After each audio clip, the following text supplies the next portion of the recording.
creo que la primera gran renovación política de la política moderna es la incorporación de los trabajadores, por ejemplo, a la vida política de la sociedad. Es la democratización de la política, que deja de ser una política de élites para pasar a ser una política más democrática. Yo relaciono el concepto de renovación política con la democratización de la política. Creo que la política se renueva a medida también que se democratiza más. Ese es por lo menos el concepto de renovación política al que yo aspiro como proceso. Y obviamente también está el componente del recambio generacional. Es cierto que hay generaciones que en las sociedades detentan más poder que otras, y cuando las generaciones que detentan menos poder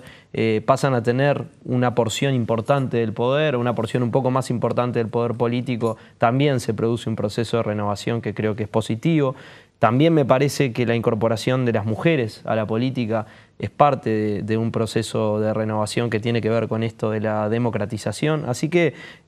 creo que está bueno problematizarlo un poco por ahí, relacionarlo también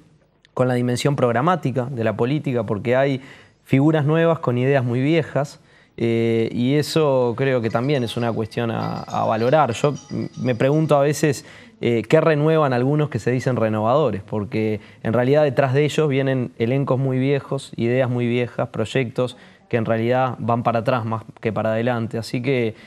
creo que hay que superar un poco la lectura más superficial de lo que entendemos como demanda de renovación y profundizar en esos aspectos.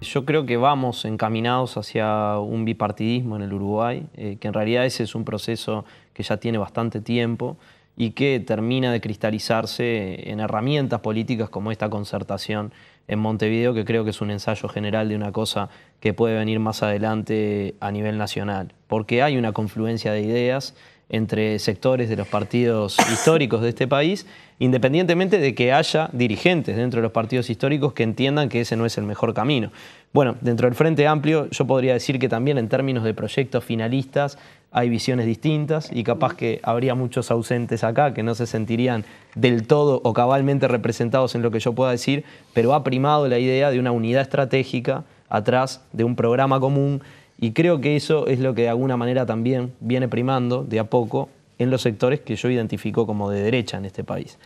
Para mí la contradicción izquierda-derecha se expresa en esta elección. Creo que son conceptos que reflejan realidades, que dan cuenta de aspectos muy concretos. Yo asocio a la izquierda con la distribución del poder y de la riqueza, asocio a la izquierda con esa renovación política sustantiva de incorporar a sectores menospreciados y subordinados de la sociedad a la vida política. Asocio a la izquierda con la ampliación de derechos, con que los derechos sean hechos y no solamente cuestiones consagradas en un papel, en una ley, en una forma. Asocio a la izquierda con todas esas cosas que creo que tienen que ver con el proceso que el país está transitando ahora, y asocio a la derecha con la búsqueda de algunos sectores minoritarios y muy poderosos de conservar sus privilegios y ampliarlos, y de una visión formalista de los derechos de las personas, donde pocas veces terminan concretándose en la realidad de la vida cotidiana de los trabajadores, de la gente que vive su vida como la viven la mayoría de los uruguayos, y en un concepto bastante elitista de la política, más allá de lo que se expresa hacia afuera.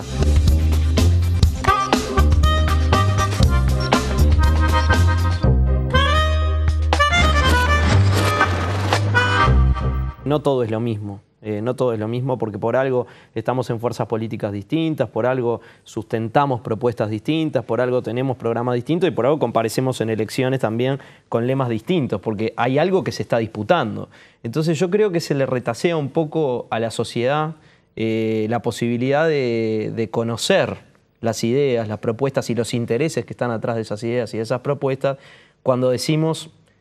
acá no hay tantas diferencias, o en todo caso no podemos dividir a la sociedad. Está bien,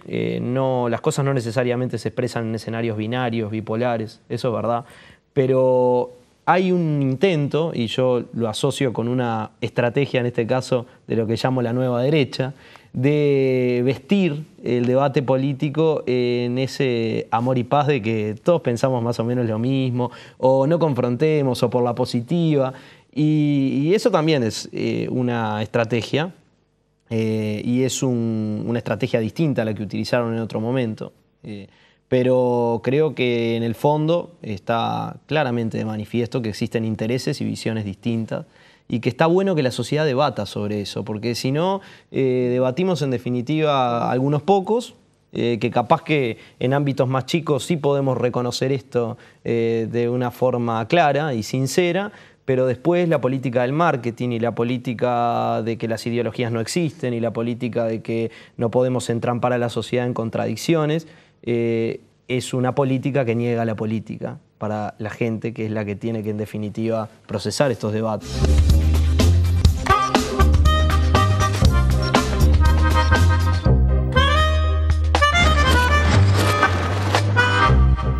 Bueno, nosotros decimos claramente no a la baja de la edad de imputabilidad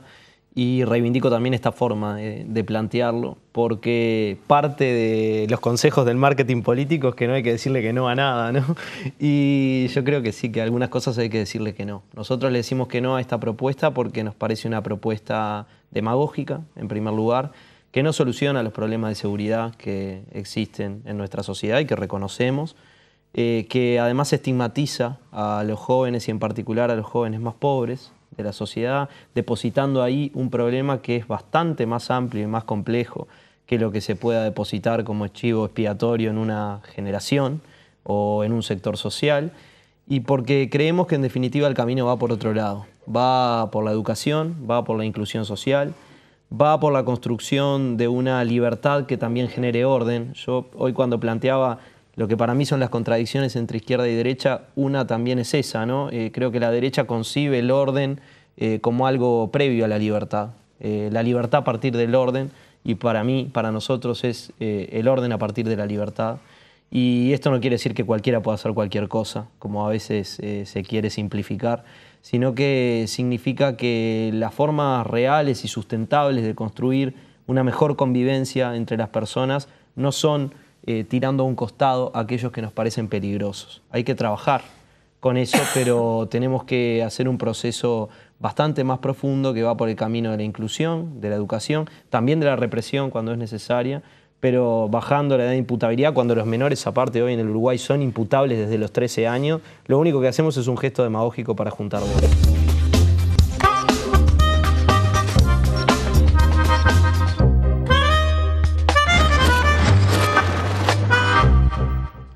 La sociedad siente miedo, nosotros sentimos miedo a veces ante algunas cosas. Y el miedo es una cosa muy primaria, no es ideológica, es una pulsión muy básica del ser humano. Cuando uno trabaja con eso, probablemente pueda obtener respuestas políticas distintas a las que desde un pensamiento o una concepción del mundo la persona elaboraría. La está elaborando desde esa pulsión que es la pulsión del miedo. Entonces, yo en realidad cuando digo lo de la estigmatización no lo digo con ánimo de marketing ninguno. Yo creo que si el problema principal no son los jóvenes, ni son los jóvenes pobres, ¿por qué la solución que se plebiscita va dirigida justamente a ese sector? Entiendo que ahí hay una forma de estigmatización porque se está seleccionando una parte del problema y además se está diciendo resolvámoslo por vía legal con algo que no cambia sustancialmente nada para bien, digamos. En realidad queda muy poco claro cómo podría ser el tratamiento de esos jóvenes en un sistema penal como el que se propone, cuando hoy, reitero además, los jóvenes son imputables desde los 13 años en este país.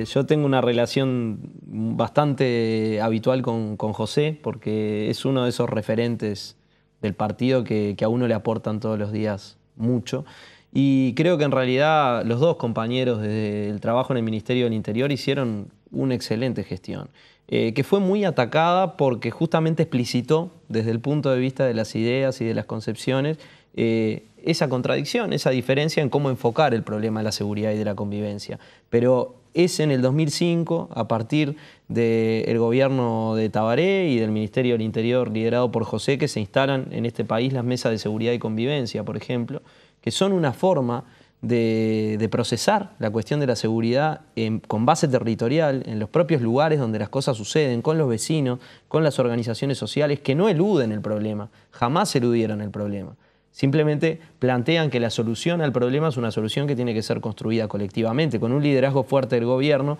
pero no con atajos. No con atajos.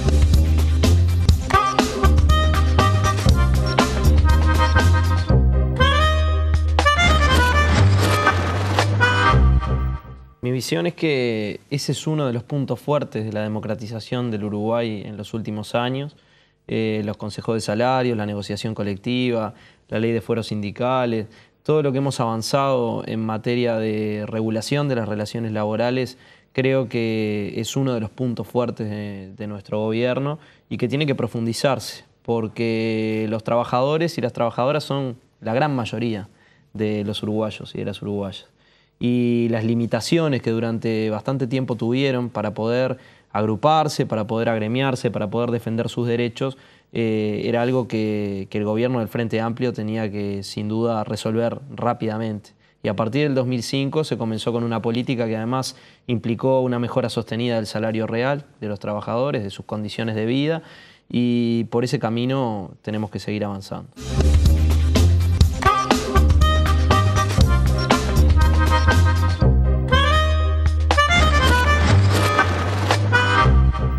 Mira, yo creo que históricamente uno mira los procesos y en general sucede que hay determinadas conquistas que cuando se obtienen nadie se atreve a cuestionarlas.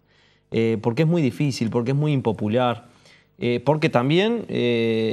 algunos pueden comprender o aceptar que esas conquistas son positivas y que tampoco erosionan demasiado sus intereses o sus posibilidades. Entonces, estas cosas creo que son producto de la historia, de cómo se van dando los procesos políticos y se van alineando los diferentes actores. En este caso, la coincidencia de Fernando con nosotros es bienvenida. No creo que sea una coincidencia del Partido Colorado en general, ni del Partido Nacional en general, porque yo he escuchado a otros referentes decir cosas bastante distintas. Saludo la posición de Fernando Amado y saludo que además pueda dar pelea por alguna de estas cosas dentro de su propio partido, pero los programas y las visiones de los partidos históricos del Uruguay, sobre todo su relación con algunas cámaras empresariales, con algunos incluso visiones aprobatorias respecto a algunos documentos de esas cámaras que ponen en cuestión las reformas laborales que han hecho nuestros gobiernos, hacen que esta sea una visión de algunos, que me parece que es positiva y que está buena, pero que en todo caso no es representativa del conjunto de los partidos históricos de este país. De ahí también mis dudas sobre cómo puede avanzar o cómo puede procesarse los aspectos laborales con gobiernos de los partidos tradicionales, porque también me tengo que remitir a la historia, ¿no?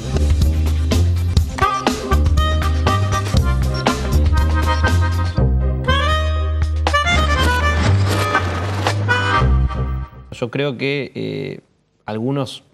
tanto no creían en la democracia que dieron varios golpes de Estado en este país y no fueron precisamente parte de la izquierda uruguaya, sino que provenían básicamente de los partidos históricos. Yo por eso no le voy a hacer el agravio a los partidos tradicionales de este país de decir que no tienen una concepción democrática, pero sin duda han aceptado algunas reglas de juego que en su momento otros no compartieron, otros bastante cercanos no compartieron. Así que sí, eso es saludable, es bueno. Él hablaba del caso de la ley de forestación, por ejemplo, o de la reforma de Rama. Yo, respecto a la reforma de Rama, siendo docente además, como soy, quiero decir que considero que esa reforma no fortaleció la educación pública, que por el contrario la debilitó bastante, y que parte de los problemas que seguimos teniendo hoy de calidad educativa en este país tienen que ver con lo que aquella reforma dejó, una reforma verticalista, además una reforma que no consultó a los protagonistas de la educación, más allá de que tuvo algunos aspectos positivos, ¿sí? Hay que decirlo. Las escuelas de tiempo completo, por ejemplo, provienen de aquellas ideas, y hay varias de esas cuestiones que fueron quedando dentro del sistema educativo uruguayo y que hoy aceptamos, y es más, queremos ampliar o profundizar. Pero en su concepción yo creo que fue una reforma básicamente equivocada y que tenía varios aspectos además propios de una matriz neoliberal a la hora de pensar la educación, más allá de que no planteaba una privatización de servicios educativos públicos, como sí se planteó en otros países, ¿no? Pero no lo vería como lo planteaba Fernando. Y respecto de la ley de forestación que él mencionaba, creo que pasa con algunos procesos productivos que cuando se inician, más allá de que uno pueda discrepar con ellos en la forma en que están dirigidos, se inician y se consolidan, uno después tiene que trabajar sobre esa realidad que va quedando, porque las cosas no se paran en un momento y se dice, bueno, marcha atrás. Uno tiene que trabajar sobre la idea del desarrollo del país en base a las realidades y a las capacidades que tiene desarrolladas.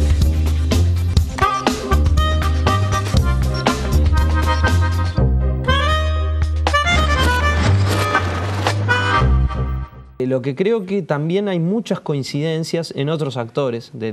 vinculados a la educación, a la construcción de las comunidades educativas, por ejemplo, los propios docentes, los propios estudiantes, y que esas voces a veces se acallan un poco. En realidad hasta se estigmatizan también. Y creo que tienen que ser parte de un gran diálogo educativo nacional que dé a luz una transformación educativa que sea sustentable en el tiempo. ¿Quién las estigmatiza? Y algunos actores políticos, por ejemplo. Creo que los sindicatos de la educación, por ejemplo, han sido bastante estigmatizados, y los docentes, más allá de los sindicatos de la educación, hemos sido también bastante estigmatizados, ¿no?